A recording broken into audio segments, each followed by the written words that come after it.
Chioni zeri re lasa ku talu tu fena laelu ra ku trauna tuku fa fena faurina ni pa Italiana Rasia Navuku Panyandandanirino Kirua Faulumbava Aiyanano Nanululalana Zapakizafyana Noni tantana See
Makanisa hati amikiana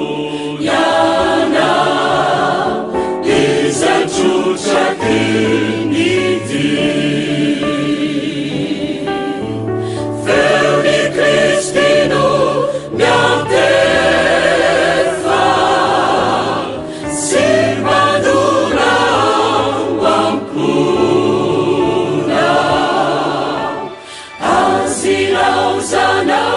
milefa Sawantarine nina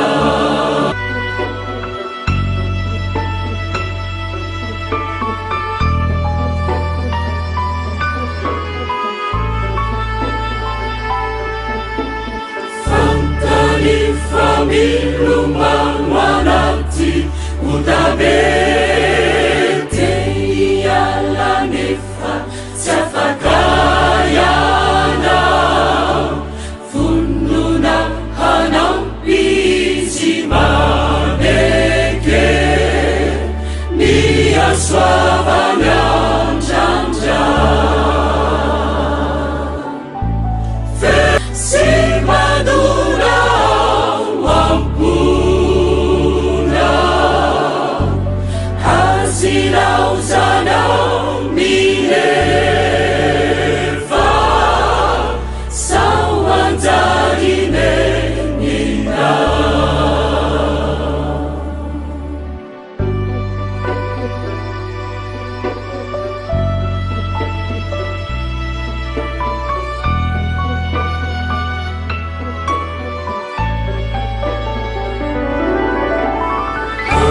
Ambukumanin Ucanuana kanana talapitiava namana timbula manda handilala madina Feli Kristino miatefa Simaduna wampuna Azilauzana milefa Sawantarine nina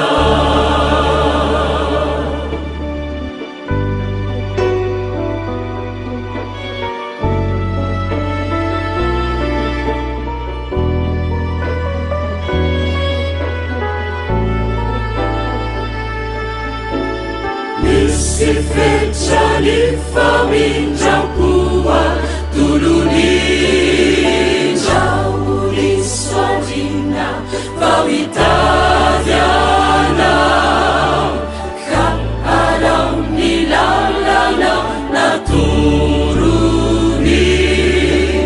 Ihiyalilu bara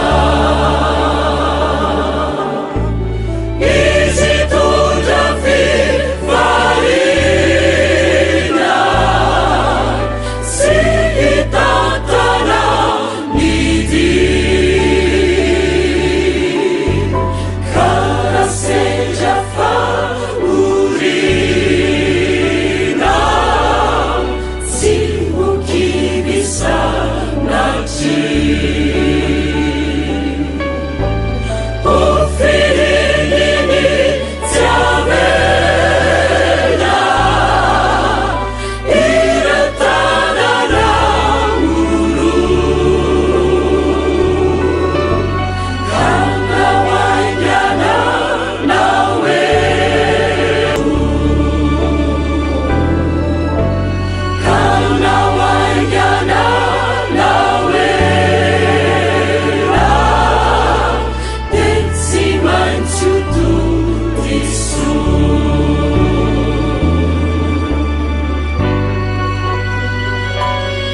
maintsy miova ny fiainanao. Conférence lehibe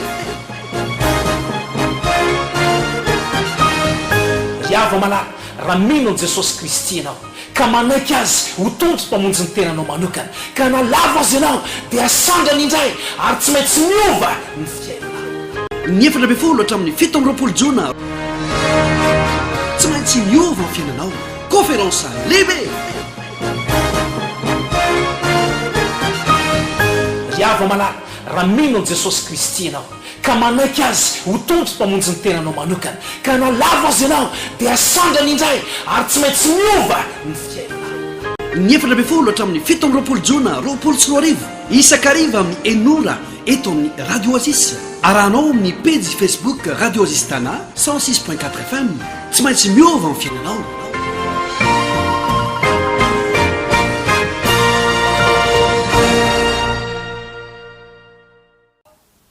amin'ny fofelo fifaliana no iara-bananao indray ry ava-malala tratran'izao takariva vaovao zay iarahantsika eto izao mankasitraka amin'ny fanokananao fotoana indray amin'ny ty ariva ity ary saorantsika Andriamanitra satria dia samy mbola omeny hery sy tanjaka ary fahasalamana isika tsirairay avy ary raha sanatria moa ka misy ny ao anatiny zay tsy fahasalamana zay ao anatin'ny tokantranao dia mangataka an'Andriamanitra isika mba isalovana hiditra antsetra mba hitondra ny fahasalamana ho an'izay rehetra tsy salama ka mba ody amin'ny laoniny izany fahasalamana izany. Amin'ity takariva ity dia anaraka ny lohateny vaovao indray isika iarahana amin'ny ray aman-dreny pasteur kanefa mialohany zany rehetrarehetra zany dia maninona moa raha mba ifampiarahana amin'ny alalan'ny teny fikasana indray isika amin'ity ariva ity ka manasanao mba hamaky ny baiboly ao amin'ny Isaia 5:15 andininy 12. Isaia 5:15 andininy 12. Ny teny fikasana zay voasoratra ao dia manao toy izao: amin'ny fifaliana no ivoahanareo ary amin'ny fiadanana no hitondrana anareo. Amin'ny fifaliana no ivoahanareo ary amin'ny fiadanana no hitondrana anareo. Mba ho tanteraka amintsika tsirairay avy izany teny fikasana izany ka ho feno fifaliana isika ary hitoetra ao anatin'ny fiadanana zay hitondran'Andriamanitra antsika. Androany hariva dia mitondra lohateny hoe tsy maintsy miova ny identité anao. Inona indray no fonosin'ny tenin'Andriamanitra mahakasika an'izany ny ray aman-dreny pasteur Andriamparatso Ernest Hatrany no hitondra ny fanazavana ny soratra masina manasanao anaraka hatramin'ny farany indray.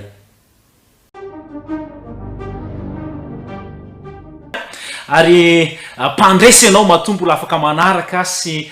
mahita an'izao fampianarana zay iarahantsika izao. Mino aho fa misy zavatra maromaro famarinana lehibe zay efa hitanao teto ary mila mpiarina reny rehetrarehetra ireny fa raha zany dia mamita teny ianao raha toka tsy mampiatra aoka ho mpankatony teny isika ka dia anao arak'izay sitrapon'Andriamanitra. Tadidio mandrakariva ry havana fa ny fiovana dia miankina amin'ny fanapahan-kevitra zay raisinao ka rehefa hitanao hoe marina ny zavatra anankiray tanterao zany ampiaro zany fa zay ny fiatombohan'ny fiovana araka ny nambarako teo ka aza manontanian'izany izy individuel isambatan'olona ny famonjena rehefa hitanao hoe marina ny sabatan'i Jehova, marina fa tsy tokony hinana ny rehetra zavatra rehetrarehetra fa manimba ny fahamasinana, marina fa tokony miova ny fo, miova ny saina, miova avokoa ny mombanao rehetra ataovy zany fa izany ny fiatombohan'ny fiovana ry ava-malala. Mino aho fa tsy andalo fotsiny eo amin'ny fiainanao ny afatra rehetra zay niarahantsika teo. Androany dia isy famarina lehibe indray zay ho hitanao manasanao mba hanondrika alohanao fa hivavaka isika mialohan'ny hidirantsika amin'izany. Hivavaka isika.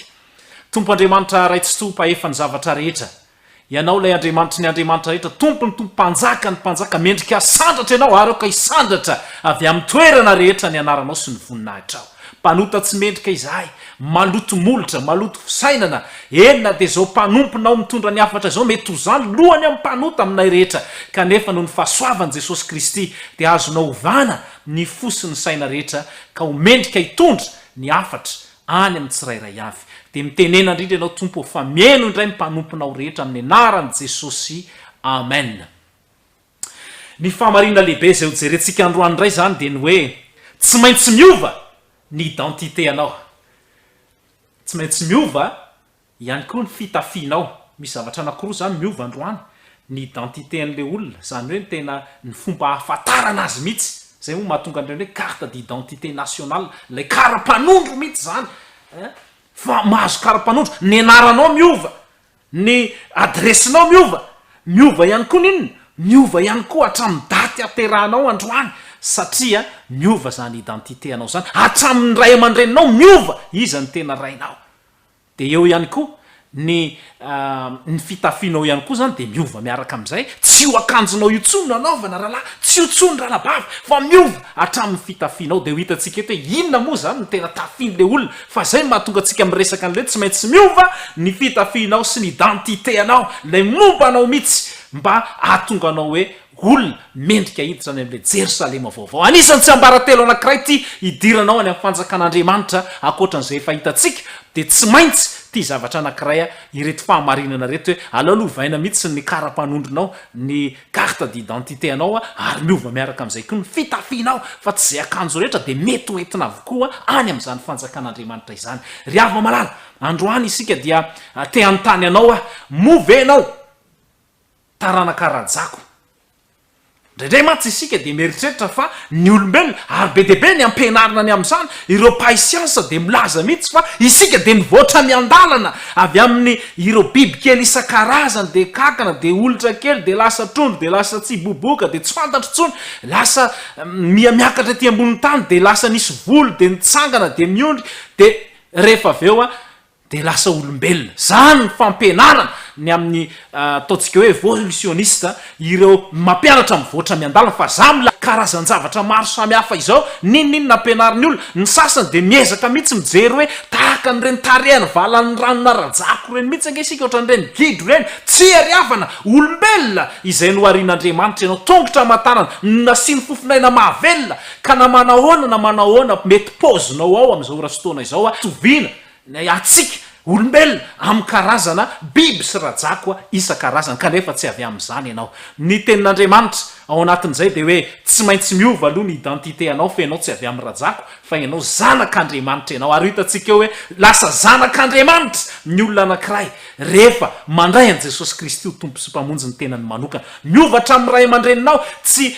eto amboniny tany de manana ray sy reniny teraka ianao manana adresy ianao eto fa hitantsika hoe miova hatramin'ny adresinao jerosalema vaovao ny adresinao faharoa manarakaraka an'izay ny ray aman-dreninao mety reo niteraka anao amin'ny aranofo fa ny tena ray aman-dreninao de tsy iza fa ilay andriamanitra ray zay mpahefa ny zavatra rehetra io no andriamanitra ao io ny ray aman-dreninao io ny rainao io ny dadanao tompo ny zavatra rehetra mahary ny zavatra rehetra aza manahy fa miany fiainanao manokana izy ry avana anisany tsy ambaratelo izay ahitanao an'io rainao zay any an-danitra io ity fahamarinana zay resahana ity ary ny fanontaniana tokony hipetraka apetraka ho isan'andro satria ianao tsy olona miango tsy piditra am-piangonana fotsiny ianao fa mila manontany teny isan'andro hoe inona no ataoko mba ho vonjena de be de petraka zany fanontaniana zany ve anao inona no ataoko mba ho vonjena fa androany apetrao amin'ny tenanao zany ary apetrao amin'andriamanitra inona no ataoko mba ho vonjena de ao amin'ny Matio toko fa 7:fahenina Matio 7:fahenina de mivaky toy izao amin'ny anaran'i Jesosy ary indro nisy anankiray nanatona azy ka nanao hoe mpampianatra inona no tsara ataoko azoko fiainana mandrakizay ny sosian'ny olona zany ny ahian'ny olona de sao de tsy mandova ny fiainana mandrakizay de ohatr'izay ihany koa hoe sao de mbola miahiatsika azonao antoka ave tena sura ave anao fa voavonjy de androany mipetraka amin'ny fanontaniana tahaka nyty mpampianatra na ty lelam-panakarena moa zany no miresaka amin'i Jesosy eto inona no tsara ataoko mba azaoko ny fiainana mandrakizay de apetrao zany fanontaniana zany ahoana ny atonga ho voavonjy fa tsy hoe eto ambonin'ny tany de miaina sy misakafo sy matory de miasa de maty rehefa aveo fa misy fiainana mandrakizay ary efa hitatsika zany de ao amin'ny Lioka 4:5 Lioka 4:5 de misy lehilahy anankiray ihany koa ny resaka manao hoe mpampianatra inona no ataoko andovako ny fiainana mandrakizay inona no ataoko andovako ny fiainana mandrakizay de mbola misy ihany koa any amin'ny asan'ny apôstôly 2:7 asan'ny apôstôly 2:7 lay mpiandro fonja de niresaka mihitsy tamin'ny Paoly sy lasina hoe tompoko inona no mety ataoko mba ho vonjena inona no mety ataoko mba ho vonjena mila mametraka an'izany ianao fa tsy vita moramora fotsiny hoe rehefa mivavaka sy mira manao aleloia sy amen de efa ampy fa apetrao ny fanontaniana inona no ataoko mba ho vonjena rehefa niresaka ihany koa tao amin'ny torotenin'ny Petera voadona sy voatsindrona tao am-pony ny olona rehetra zay ny aina de ozy izy zareo hoe rahalahy inona no ataonay mila mametraka an'izany ihany koa ianao inona no ataoko, inona no ataonay mianakavy fa ivaly zany fantahina zany hoe inona ary no ataonao zany zao raha izany ny fanontaniana dia izao ny valim-panontaniana voalohany zay tsara ny amantarana azy zay mahatonga an'izy ity hoe ity nge resaka fitadiavam-pamonjena ry ava-malala tsy fampianaram-piangonana ka izao ny valy teny ao marika toko fahenina amby folo andininy fahenina amby folo marika enina amby folo andininy fahenina amby folo zay mino sy atao batisa no vonjena ka raha mipetraka zany ny fanontaniana inona no ataoko no mba hovonjena de mazava ny tenin'ny soratra masina eto inona ozy izy zay mino sy atao batisa no inona no vonjena zay mino sy atao batisa no vonjena zay mahatonga atsika tsy azo idivirana fa raha tianao niditra any amin'ny fanjakan'Andriamanitra raha tianao vovony tsy maintsy manaraka ny tianao zay mino sy atao batisa no vonjena ry havana anjaranao manapa-kevitra ny amin'izany ity zany tsy zavatra facultatif na option hoe anao ve mbola misafidy zany tsisy resaka safidy fa tsy maintsy raha tianao ny andova amin'ny fiainana mandrakizay inona no ataonao zay mino sy atao batisa no vonjena any amin'ny jaona toko fahatelo andininy fahatelo sy andininy fahadimy jaona toko fahatelo andininy fahatelo sy ny fahadimy de zao miresaka tamin'ny lehilahy anankiray ihany koa Jesosy mpahay lalàna izy ity de tsy iza fa i Nikodemosy izany de rehefa niresaka taminy de ohatrany nanontany koa Nikodemosy niendriky ny fanontaniana de hoe inona ny ataoko mba handovako ny fiainana mandrakizay de ozy izy Jesosy hoe raha misy olona tsy ateraky ny rano sy ny fanahy de tsy mahazo mandova ny fanjakan'Andriamanitra tsy mahazo miditra ny fanjakan'Andriamanitra raha vao tsy ateraky ny rano sy ny fanahy ary eo amin'ny testamenta vaovao dia miverina any amin'ny mbalopolo any farafahakeliny ny teny hoe io lay hoe batisa io hoe inona moa ny aviany zany io moa zany de mbola hitantsika eo ny dika teny rehefa avy eo fa batisa aloha le hitantsika eto io moa zany de ateny anglisy no agasina fotsiny hoe baptisme de lasa hoe batisa ny hoe batème amin'ny dika teny hafa zany de mitonga de adika teny gasy fotsiny hoe batemy fa batisa ihany ny batemy fa tsisy zavatra hafa akory fa anjaratsika zany no mila manady ady hoe tsy teny gasy ihany koa zany so de verinao fa teny gasy ary zany tsy teny dia mpanompon'ny Kristy kristianina isika de manaraka ny fampianarana zay avy amin'ny Kristy de ho hitantsika eo zany rehefa avy eo dia faharoa ihany koa de zao ny fanambarana rehefa mipetraka zany fa inona no ataoko mba hovonjena zay mino sy atao batisa no hovonjena faharoa de ao amin'ny asan'ny apôstôly 9:telopolo sy ny 3:telopolo ny valy tenin'ny Paoly sy Silasy de hoe minoan Jesosy tompo de hovonjena ianao sy ny ankonanao ary natao batisa tamin'izay izy mba amin'izay azy rehetra ry ava-malala araka ny voalaza eto zany de zao natao batisa reto olona reto rehefa minana izy mino an Jesosy Kristy noho izany ny finonan Jesosy Kristy zay tsy maintsy miaraka amin'ny batisa fa tsy hoe mino de le batemy tena izy ara-baiboly araka ny voalazan'ny soratra masina aoka tsy ampianarin'olona zavatra hafa ianao fa aoka zay voalaza ny soratra masina no ataonao de tsy inona izany fa lay batisa na batemy izay voalaza ao amin'ny testamenta vaovao fa zay ihany ny batisa zay andovanao ny fiainana mandrakizay ry ava-malala mbola milaza ihany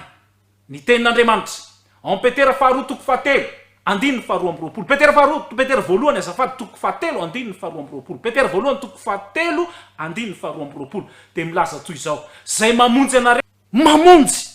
ary tonga anao voavonjy tsy hoe rehefa vita batisa koa nefa ny olona anankiray de tonga de hoe efa voavonjy azy zay ninonino nataoko ao aorianany batisa de efa voavonjy tsia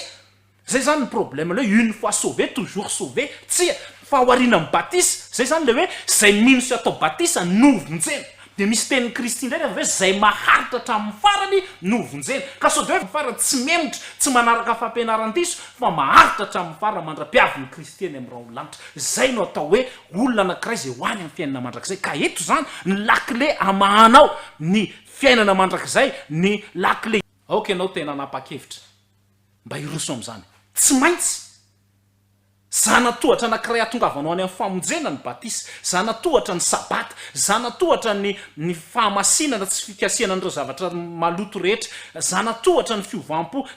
misy zanatohatra be deaibe ka my batisa zany de zanatohatra zay idiranao ao amin'ny fanjakan'Andriamanitra ary zay mahatonga antsika miresaka hoe hovaina mihitsy ny identité anao rehefa vita batisa le olona anankiray de ho hitanao eo rehefa avy eo hoe manahoana tokoa moa zany ny fanovana ny identitéko fa ny anaranao mbola ny anaranao ihany ny fitafianao mbola ny fitafianao ihany ny zavatra hoaninao mbola hoaninao ihany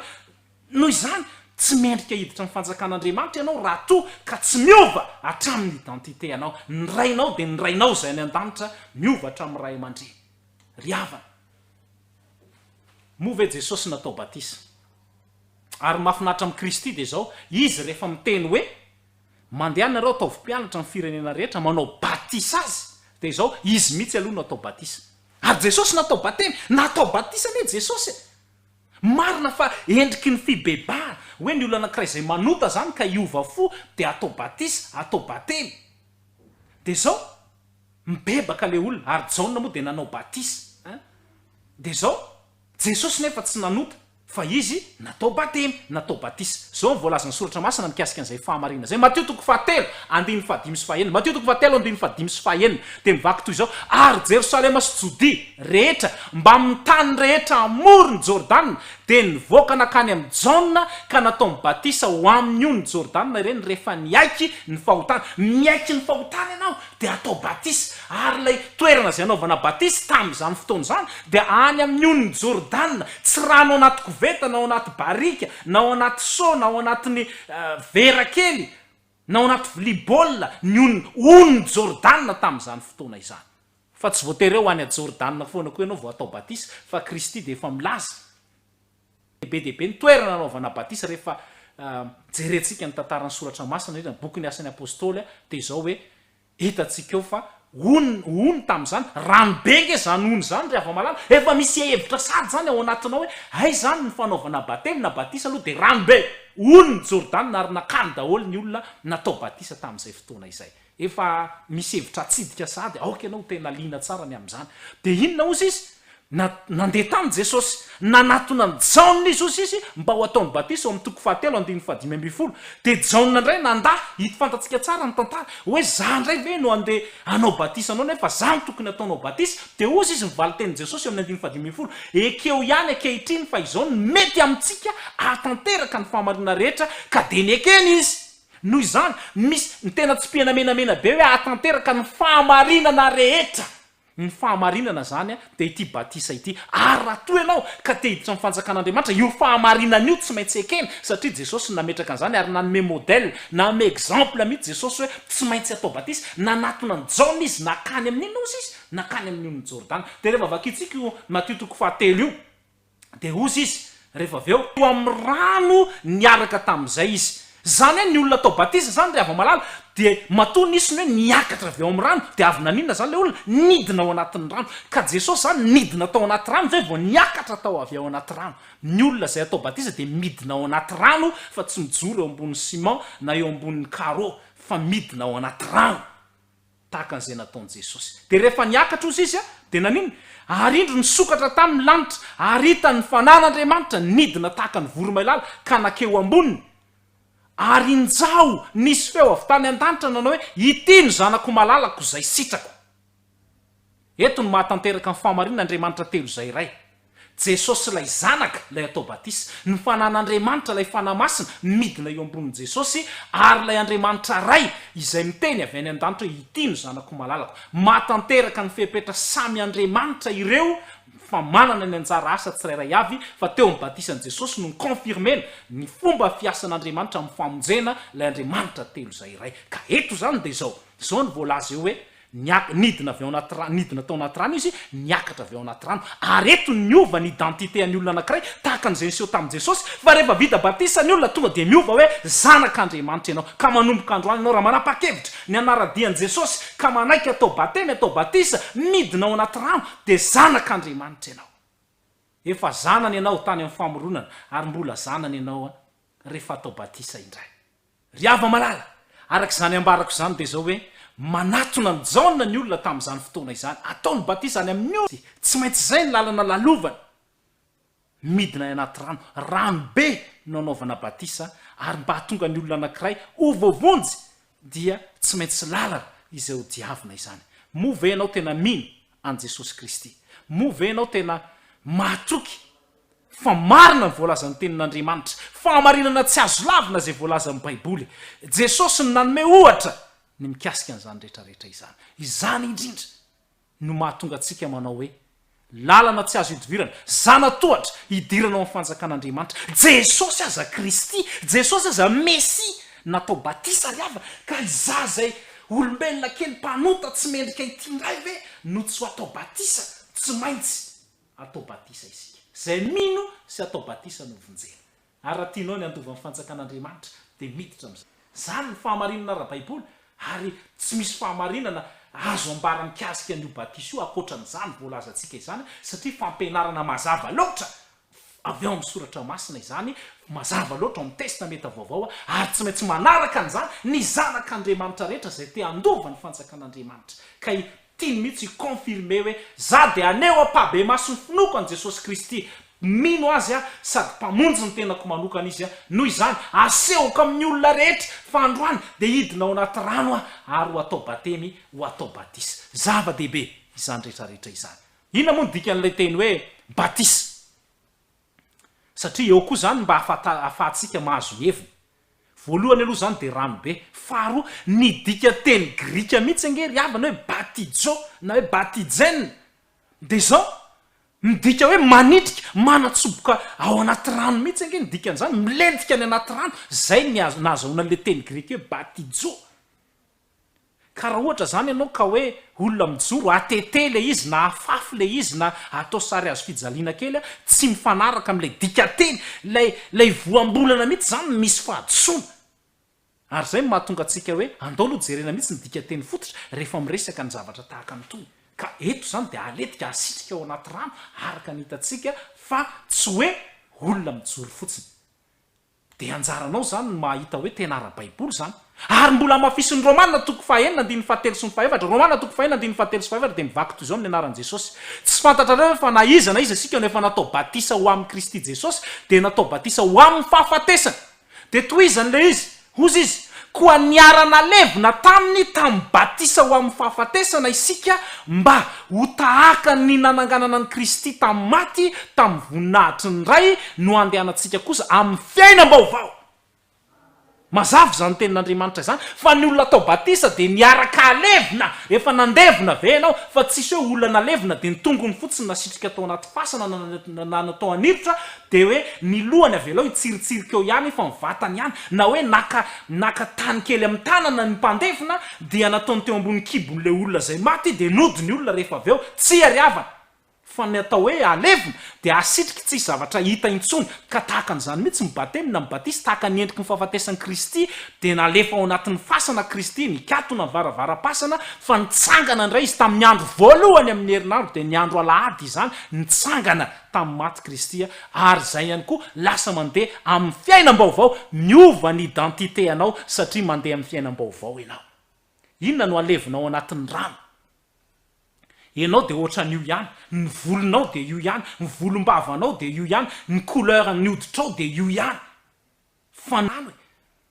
ny toetra no alevinao anaty rano zay fahotana rehetra alevina miaiky ny fahotananao de mibebaka de hoe aleviko ato daholo ny fandikan-dalàna rehetra ny finanana zava-padiana rehetra alevina ao anaty rano dia mitsangana ianao amin'ny fiainam-baovao de lasa olom-baovao ao am' Jesosy Kristy rakoto ianao niditra ao anaty rano rakoto vao ianao mivoaka avy ao raha soa ianao niditra avy ao raha vao ary soa ianao miditra ao amen zany ny famonina lehibe lasa olom-baovao am' Kristy miovatra amin'ny identité anao tianao ve niova ny identité anao mety eza atao batisa mety ozy izy ianao hoe za nge efa vita batisa efa vita batemy ary misy mpitondra fivavahana mampianatra tsy azo atao batemy tsony mivadika amin'ny finoana lasa ozina rehefa hitanao hoe tsy marina lay zavatra narahanao hatramin'izay mila averina atao batisa ianao ao amin'ny asan'ny apôstôly toko fa 7 fa tsy manam-potoana itsika iresana an'izany fa vakio le izy asan'ny apôstôly toko fa 7 de misy olona zay natao batisa indray mandeha satria tsy mbola nandray ny fanahy masina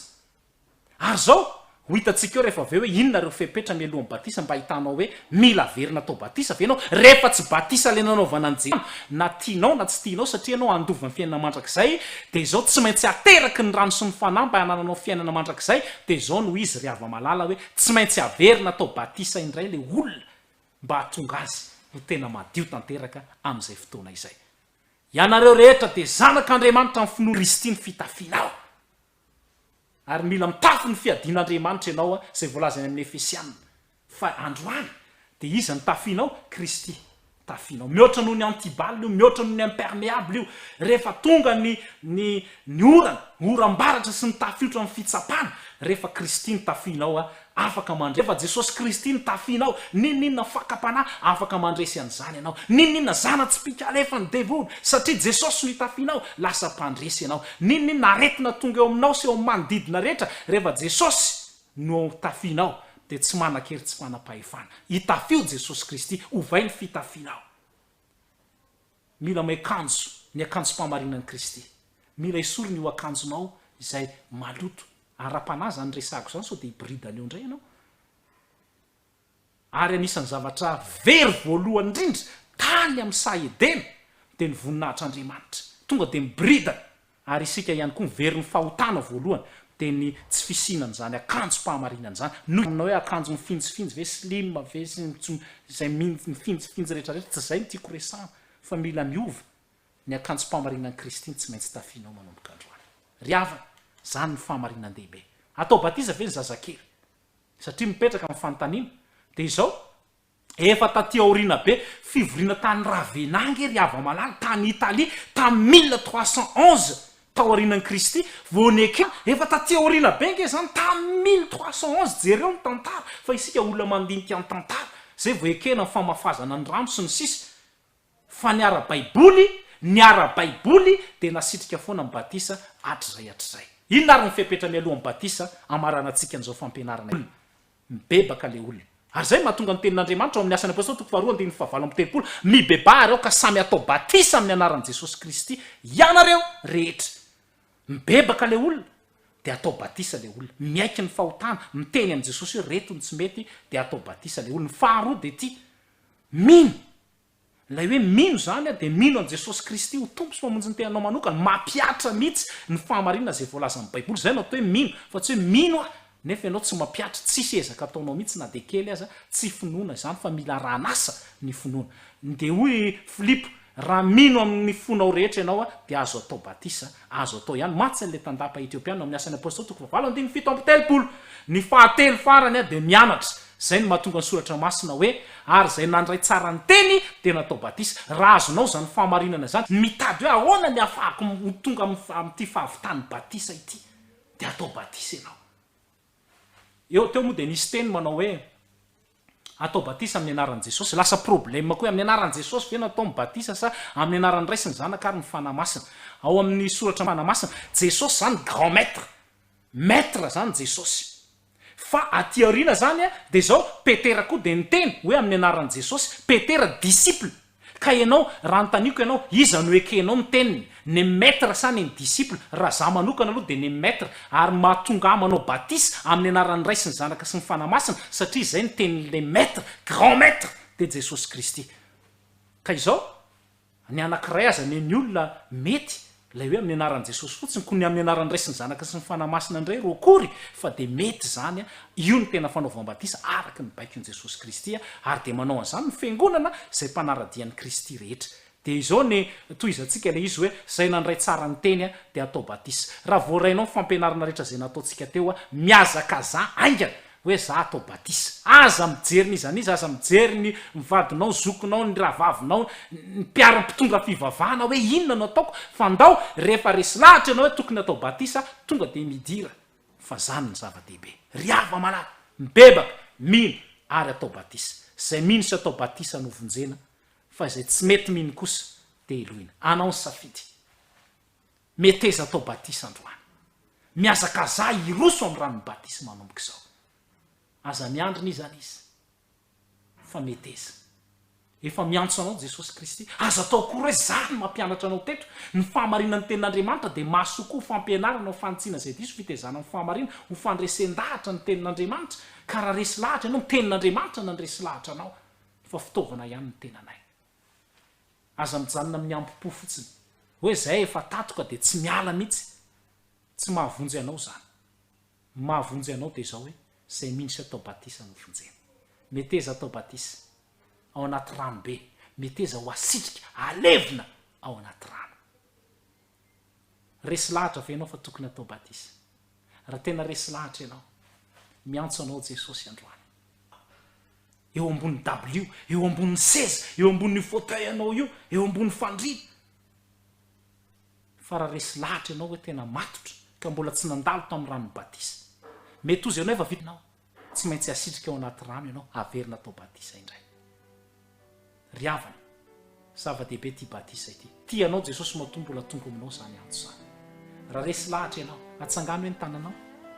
tsangano aza menatra mino aho fa ianao rery ny ao an-trano mety misy olona maromaro ihany koa ianareo miaraka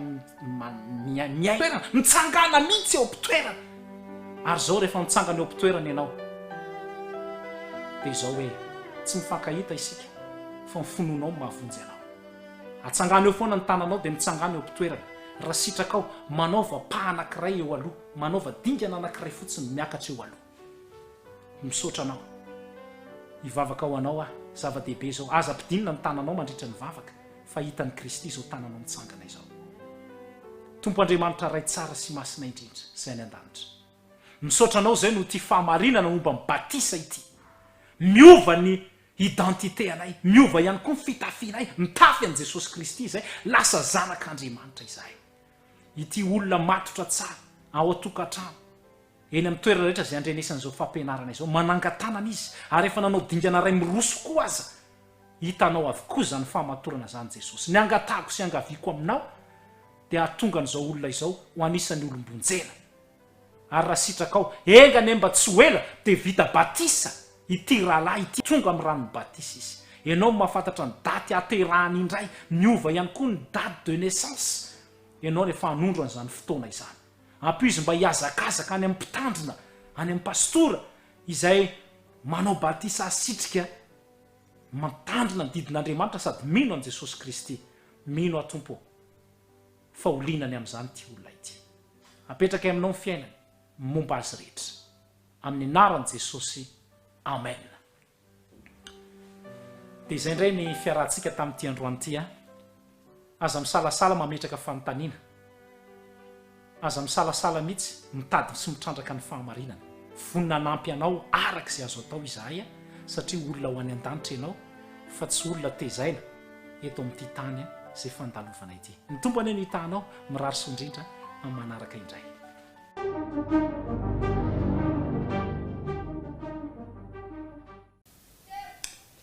iny ary ava-malala isaorantsika Andriamanitra satria dia nomeny fotoana isika niara-nianatra indray izay tenin'Andriamanitra izay ary makasitraka atsika nanaraka hatramin'ny farany mino fa tena vonona ianao mba hiova amin'ny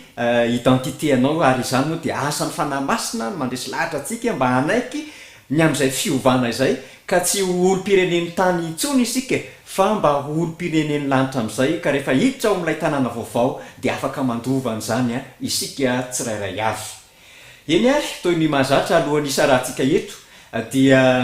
hamaly ny fantaniana zay napetraka tamin'ny lalao maly isika ary hanao koa ny antsapaka zay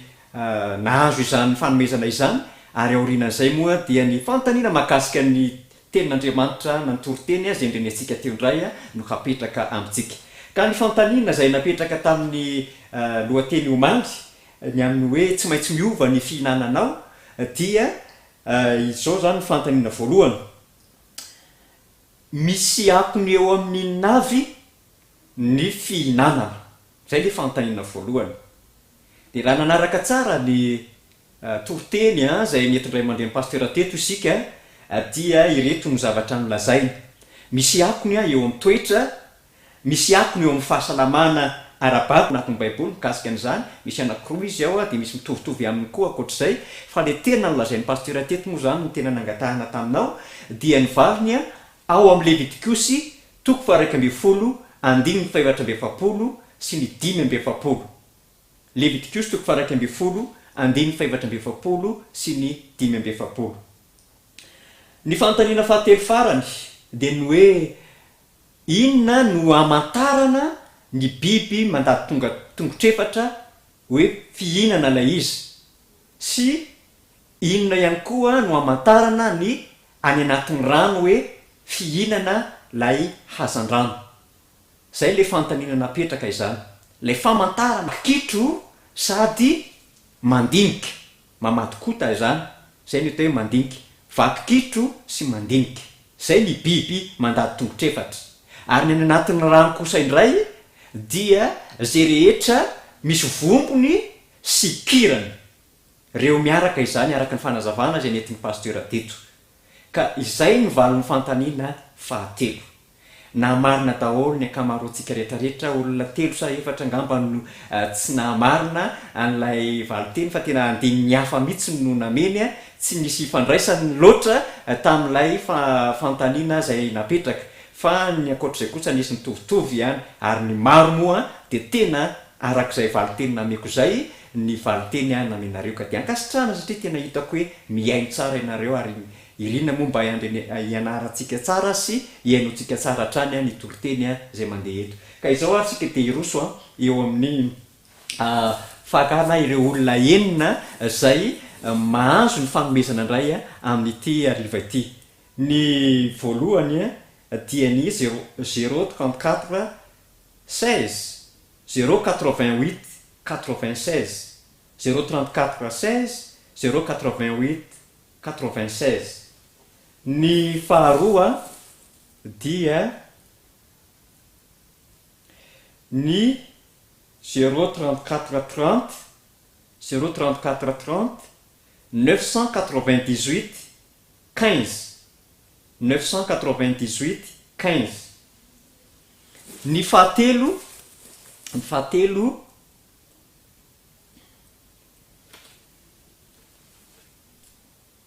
ny 034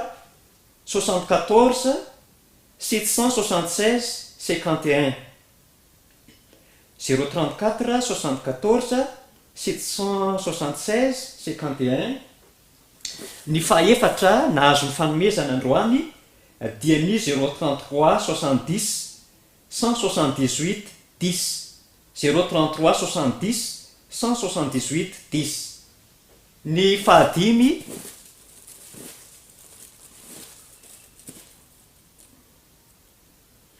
ny 034 28 056 64 034 28 056 64 ary ny farany fahaenina farany a zay mahazo ny fanomezana indray zany am'ty takariva ity dia ny 034 45 636 14 034 45 636 14 ireo ndray zany a no nahazo ny fanomezana marina mofo fa ny mahazo fanomezana amin'ny antsapaka toy izao ny fanomezana ty amin'ny branche foibeny FMC na ny fiangona adventiste dia ireo anakiroa reo a no azonao izany sao ary sika dia hiditra amin'ny fantaniana makasika ny toriteny a zay ndrenesitsika teo indray mino afa efa vonina hatrany mila za toko sy andininy fa asitrika na alevina ny batisa mila za toko sy andininy ao amin'ny baiboly milaza fa alevina na asitrika ny batisa fantaniana faharoa misy fantaniana lehibe a tokony ataon'ireo zay maniry sy mangetaeta hatao batisa inona izany fantaniana izany inona le fantaniana zany ao anatin'ny soratra masina ihany ny valiny a tao anatin'ny toriteny natao amin'ny pasteura teo de zay valiny ao anatin'ny toriteny iny zany hatao batisa inona izay fantaniana izay dia fantaniana fahatelo farany dia manao hoe misy fepetra telo mialohan'ny batisa raha iroso amin'ny batisa zany a de misy fepetra telo inavy a ireo fepetra telo ireo inavy le fepetra telo miarohan'ny hirosona amin'ny batisa de toy izay indray ary ny fantanitsika androany ary zay ihany koa ny mamarana ny fandaharana tamin'ity takariva ity mino afandriamanitra hiditra antsehatra amin'ny fiainanao anova ny identité anao a makasitraka anao nanaraka hatramin'ny farany raha sitrapon'andriamanitra raha sitrapon'ny tompo de ho tafahoana eto indray isika raha mipetso koa de mirary ny sosy ny tsara indrindra ao antsika mandra-piona tompoko